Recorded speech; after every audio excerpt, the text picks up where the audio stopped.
Mr. Sridhar, Chairman, Taxation Committee, FICCI, my distinguished colleagues in the dais, my distinguished colleagues in the audience, distinguished retired officers, distinguished stakeholders, media personalities, ladies and gentlemen.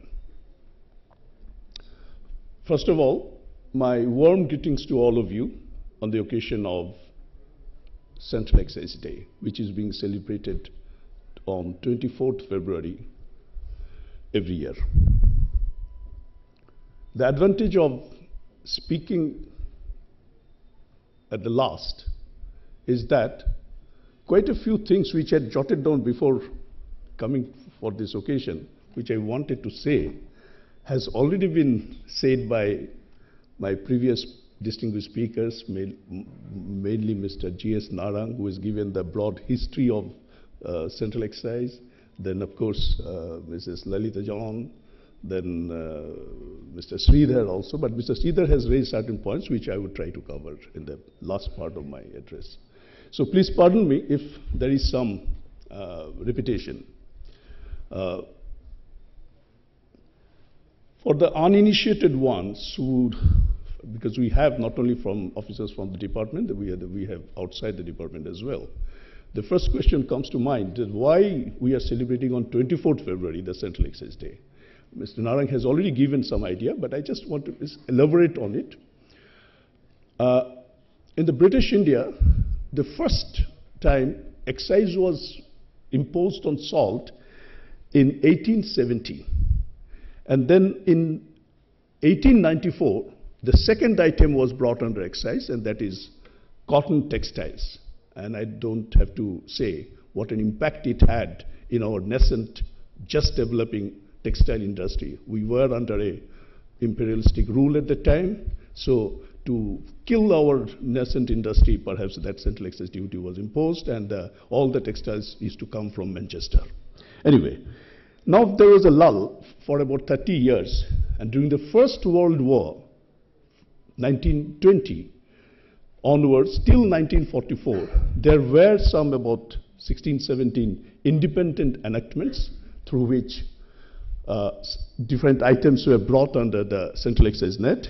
First was petroleum, then kerosene, sugar, steel ingots, tires, manufactured tobacco, and then finally coffee and tea in 1944. And then one thought that to consolidate all those independent enactments, and that is how the Central Excise and Salt Act came into being. And the day it was effective, the date was 24th February 1944. And that's the reason why we celebrate Central Excise Day in 1944. And of course, there's one more development. In 1996, we omitted the word salt. There is other sentimental attachment to it. I don't have to elaborate on that. Everybody knows about it. So now the act is known as Central Excise Act 1996. Over the years, Central Excise, as it transformed, it has faced many challenges. I would like to give a brief overview of the challenges that the Central Excise Department has faced and gone ahead by tackling it. First was the tariff. You know, when it started, 1944, there were some 20 items. Then we had one central excise tariff with, over a period of time, it was further added, and then 67 items. Then, of course, a controversial item, TC 68, was included. A lot of disputes, quickly withdrawn after a period of time. So that continued. But then finally, in 1985, we got Central Excise Tariff Act, and quickly we aligned it with the internationally accepted harmonized system of nomenclature. I may tell you, India is one of the very few countries which have aligned their domestic means inside, that this excise tariff with the international nomenclature, tariff nomenclature. So that's a marvelous thing that the department has done. Having solved the classification issues to a great extent, the other point which was troubling us was the valuation aspect. Just to remind the old-timers, the judgments that we had heard, we had to grapple with. We had Ekeroy versus Voltas case, we had Bombay Tire International, then we had MRF, and apparently contradictory judgments. Valuation issues became more and more complicated. Then finally, in July 2000, again, our ultimate aim to be in line with the international practices. So we already had transaction value concept in customs. So in July 2000, we got transaction value concept in Central Excise as well. And I can say that, although I can't say that all the valuation issues have been sorted out, but to a great extent, valuation issues have been sorted out by this one single step. This transformation of the Central Excise regime from a regime of physical control, if I may say, slightly using a loose word, gatekeeping control, to the present day modern facilitative tax Central Excise collection system, this transformation took us quite a long years. But the first step on this was taken in '68, when on I think 15 or 16 items, physical control was removed and SRP was, self-removal procedure was implemented. And then quickly in 1969, the entire system became under the self-removal procedure, except of course the manufactured tobacco. And the beauty of the manufactured tobacco is that, let me share with you here, there was in this last 5-6 months, we had a chief commissioners conference. An issue had arisen that why keep physical control on manufactured tobacco? But you will be surprised to know that it is the big industries in the manufactured tobacco, they came and said, please sir, don't remove physical control over it. So that is where it stays. So physical control continues. We had reviewed this. Then the other challenge which we had is the cascading effect of taxing the tax, the cascading effect of burden of taxing the tax. That is, the inputs, duty paid on inputs used in manufactured product, the input duty paid gets merged into the value of the goods, and on that it is taxed. So first step, perhaps, I'm not an expert in Central Excise, but I think the first step was, in a small way, it was through this pro forma credit scheme, to give, how to give set-off. Then in 1986, the first major statement regarding giving the relief came from the department, and the trade was very happy with it. So we had modified VAT, we called it mod VAT. But again, that also had certain restrictions, it was not universally applied. So finally, in 2000, we got our Sen VAT, which was universally applied to all items. Meanwhile, we had a unique development. We had a new taxation in 1994. We had service tax. We started with 3 services, and now we have some 117 services. Now, 1994 we had service tax. Then on many manufacturing activity, it also involves supply of services, which means taxes, service taxes become leviable. So in 2004, the department integrated goods and service, and the credit of duty paid on service tax was allowed to be utilized for payment of duty of the Central Excise duty and vice versa. So I would say that the seeds of GST, which we are talking about, was sown on that very day, on 2004. With this rationalization, so far as we are concerned, we means we, the center, are concerned, it was sorted out to a great extent. But you know, for the consumer, he was still suffering because he was paying VAT. He is paying VAT. And when he pays VAT, he pays VAT on the value of the goods, which has in it the central excise element and the service tax element. So the cascading of taxing the tax continues to remain. So the answer to it was and is in having goods and service tax.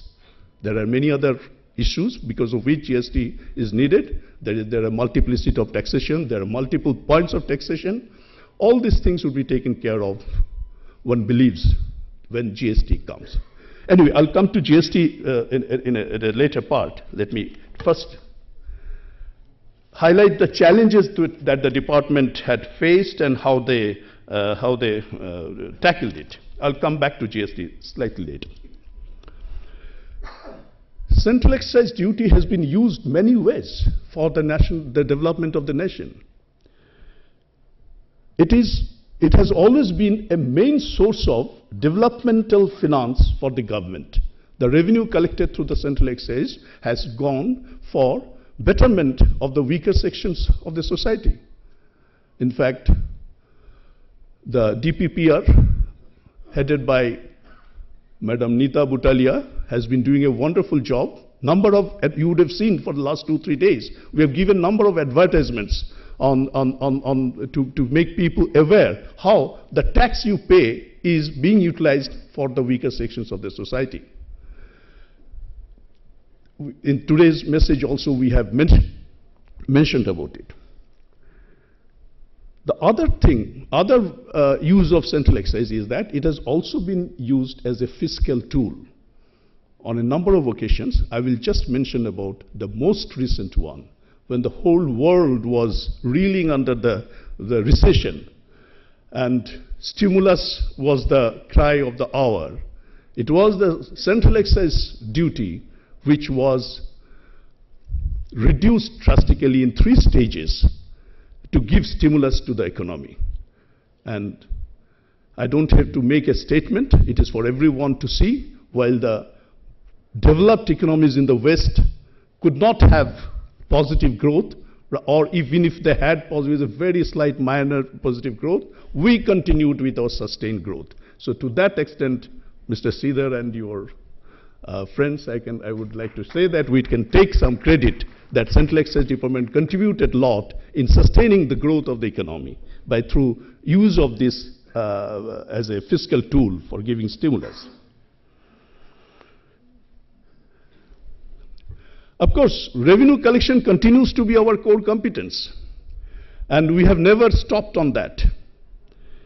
In 1950-51, this is the figure I had, I could collect, I couldn't go beyond it. We had collected central excise duty of only rupees 67 crore. And from that amount, in last year, 2009-10, we have collected slightly above rupees 1 lakh crore, it is 1,04,000 and odd crores. Just see the jump. And this year, seeing our good performance, it always happens, if you do good, then your master always wants you to do still better. So seeing our good performance, our Honorable Finance Minister, in the revised budget estimate, increased the target more, and it has been pegged at a growth of the annual growth of 31.2% compared to last year, 31.2%. And the amount is 1,33,300 crores. But let me tell you, we'll reach it, we'll exceed it, because till January, we had a growth of 33.2%.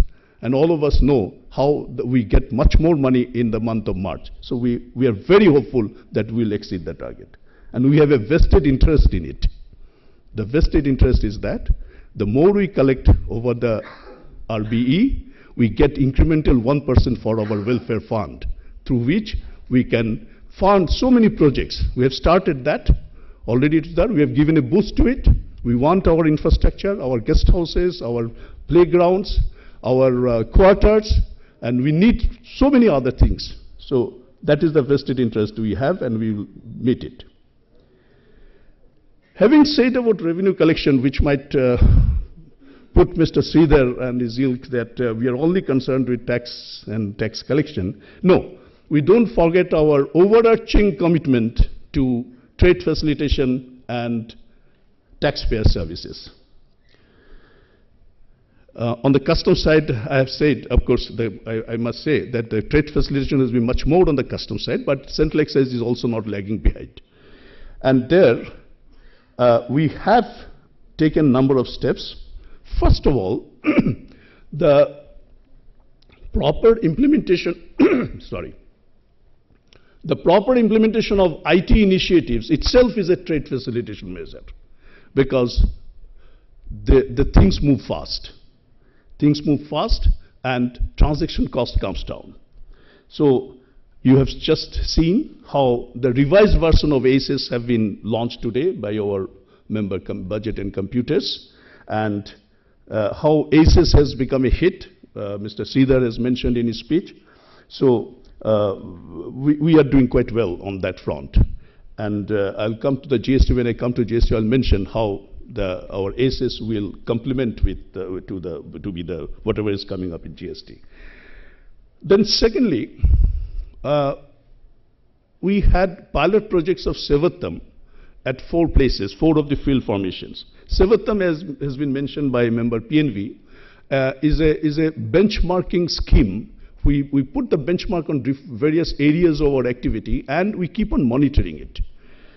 So today, I believe, I must tell you that all these 4 pilot projects have been ISO certified. It's a matter of great pride for the department. And today they will be given the ISO certificate. They had to go through a grill they was really grilled for this by the Bureau of Standards for deciding on this ISO certificate. Even I was also called in to give my witness, the statement before them. So, along with Sevattam, we have that was also mentioned by member PNV, that is the CPGram. That the complaint, the grievance which are registered, there's a portal, you register the complaint from anybody, and we monitor those complaints. And not the complaints, we monitor the redressal of those complaints. So that is also working quite well. There's still room for improvement. Our Commissioner Coordination, Mr. Rajiv Tandon, is a very unpopular man now because he keeps on chasing Chief Commissioners and Commissioners on that CPGram. It's a tough job.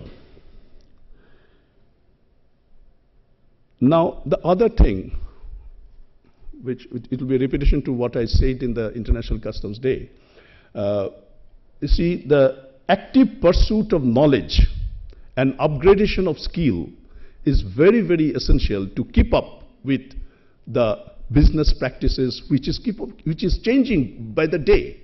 And unless we adapt to those new commercial business practices, we cannot administer Central Excise. As it is a self-assessment.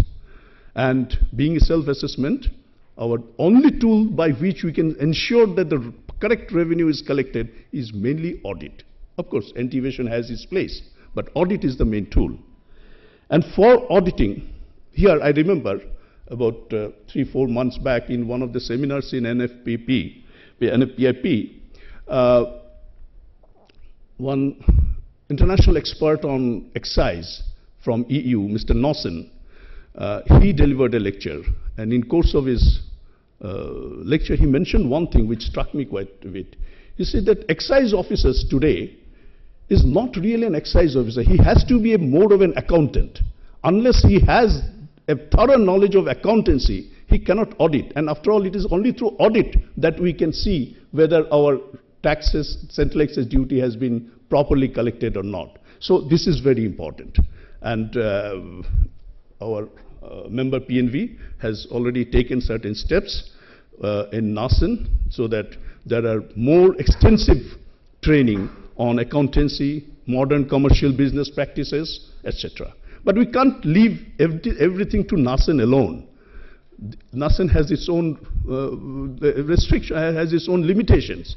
So I would urge, I am writing to all the chief commissioners also, that in every collectorate, there should be in-house training. There are accountants in our service. There are accountants among a number of superintendents. I have met them. So must utilize them in our in-house training and upgrade our skill. This is very important. In the last annual conference of chief commissioners, we had,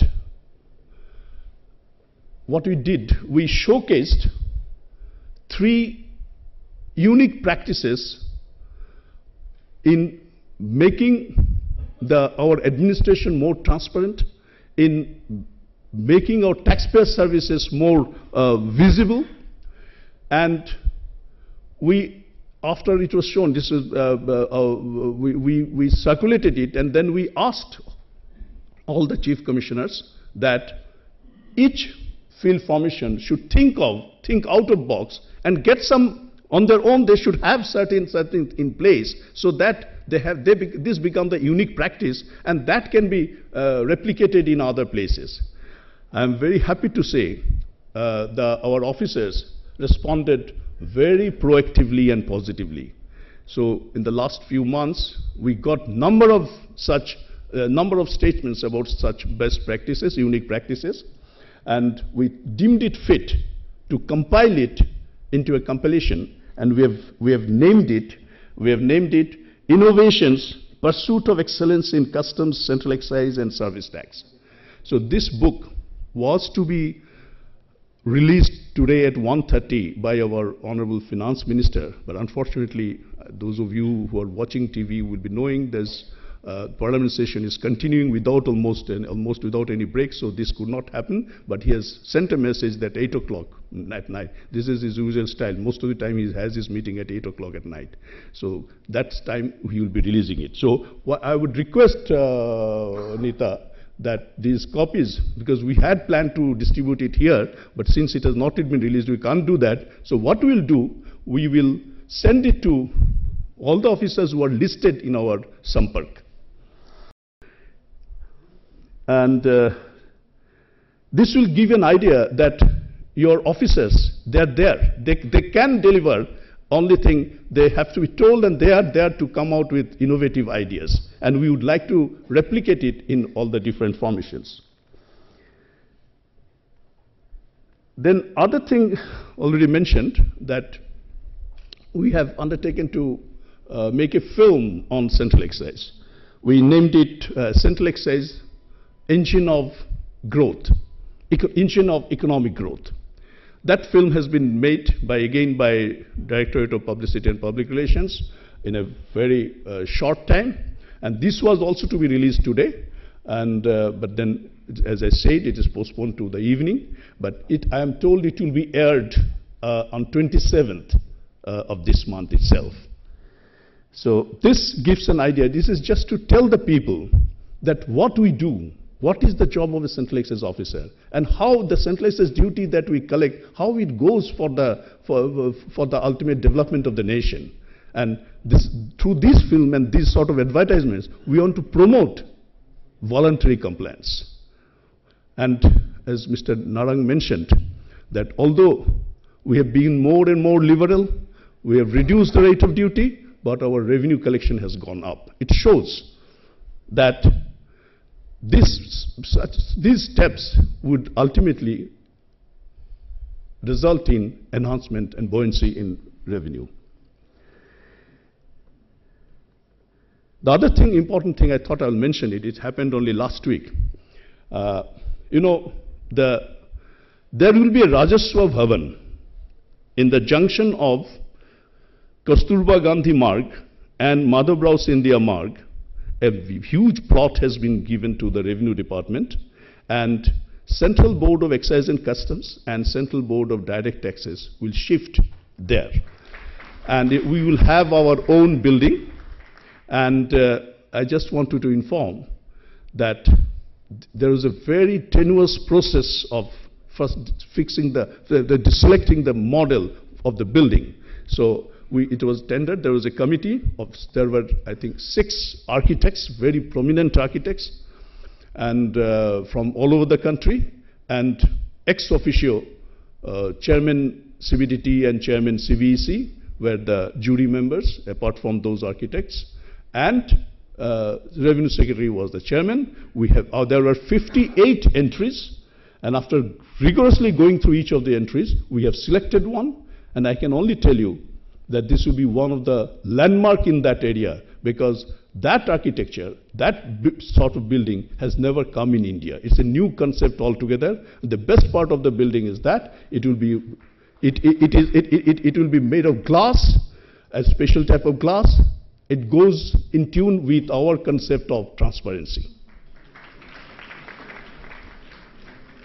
Then, last but not the least, I must say that without the partnership with the stakeholders, we cannot progress. Any step we take, we must have the partnership. And to that effect, you have seen, Mr. Sridhar has acknowledged it, and even our field formations also, the officers are going by that idea, and you will see more and more of it in years to come. And we are having incremental changes. Sometimes our changes are not big changes, but through incremental changes in law and procedure, we are proceeding. Now I will go back to GST, a few words. I won't burden the distinguished audience here with the nuances of GST. There are other platforms for that. We have done it in many platforms, and we would be doing it again as things settle down. Suffice it to say, the GST is slated to come. May not be, of course, it will not come in 2011, but may not be 2012, maybe 2012. All will depend on what developments take place in the interim. But GST, once it comes, there are many advantages. Again, I'm not going to the details. One thing is that it will give us a common economic market. The procedures will be simple. The rates rationalization will be there. Of course, we cannot aim for an ideal GST to start with. We will step by step, we'll go for that. And the question which perhaps is in the mind of most of the people is that why is it taking so much of time? So this must be understood. It's a very important point.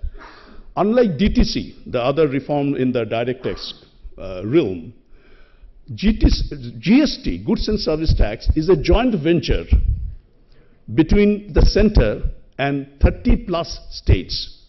So for having GST, to finalize the format of GST, the structure, the duty, all the aspects of GST, there must be consensus first amongst the 30 plus states and then between the 30 plus states and center.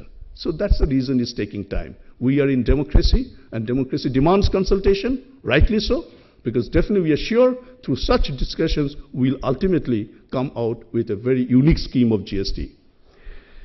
And for that, draft constitutional bill has been drafted, redrafted, so we are in the process. Very soon you will hear something about it. Now I'll answer some specific points was raised by Mr. Sridhar. The first thing is that, the last thing I will say first, that there should be one single authority. Well, Mr. Sridhar, is not possible in India because our constitution demands that the fiscal autonomy of the states has to be respected. So I can't say that center will administer and give the share to the 30 plus states. It's not possible. Similarly, our constitution, the main strength of the constitution is that center cannot be, not only cannot be made weak, cannot be seen to be made weak.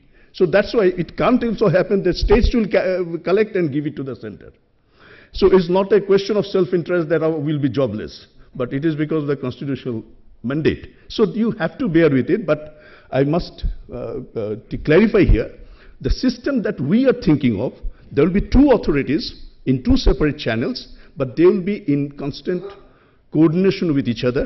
We don't want a situation, I mean that is your main concern, that on Monday an audit party goes to a particular SSE and on Thursday, suppose on the Monday the central GST authority goes, on Thursday the state GST. No, that will not happen, I can assure you. And about the other apprehension, we different fora we go, that if a particular item is classified under so-and-so heading by the center and another heading by states or valued at a certain day, these things we are tagging. From the budget unit, our tax research unit is working very hard under the supervision, direct supervision of Mr. Parande. They are there's an empowered committee of state finance minister. It's not of the center, it's state finance minister. But we have representatives from tax research unit. 2 joint secretaries are there. They go with, after taking mandate from us, and the interaction is going on. Other important thing is about the GST cannot come unless we have a robust IT infrastructure. Because once GST comes, right now our tax base is roughly around 14 lakhs. We estimate once GST comes, it will jump to about 60 lakhs, rough estimate. So, it's huge tax base, you can't handle it manually. It has to be a robust infrastructure, IT infrastructure. And for that purpose, our finance minister had appointed Dr. Nandan Nilekani as who is also the chairman of TAGUP. And in TAGUP, Technology Assistance Group for Unique Projects, GST is the main unique project, as Mr. Dr. Nilekani himself had said. And in that TAGUP, Mr. Parande is the regular member of the IT group, and they are progressing quite well. In short, I can't resist the temptation of telling you, even in presence of Mr. Parande, he knows much better than me on this. I'll try to simplify it in a because I'm not a systems man. What will happen is that, because you mentioned that what will happen to ACEs, what will happen to the state government IT infrastructure. What is being envisaged is that there will be a separate independent special purpose vehicle.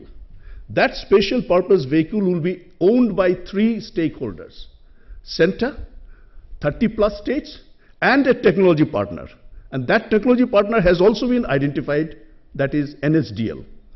Now, this will be the interface, that will be we call it GST net.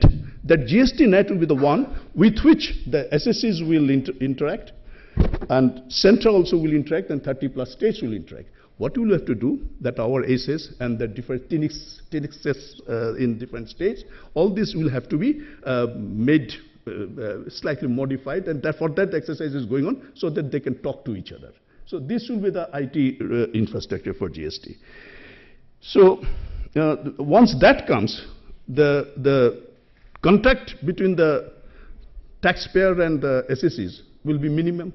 And plus, that day Mr. Parande was saying that, although there will be 2 registration application, 2 returns filing, but they will do it in such a way, on the front end, there will be 1 entry, 1 application. At the back end, it will get divided into 2. 1 for the center, 1 for the state. So you will not suffer.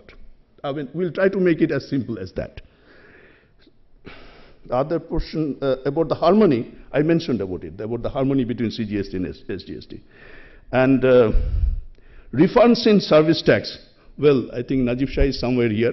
He is working on something. Our finance minister has already made a statement in one of the meetings of the Commerce Ministry.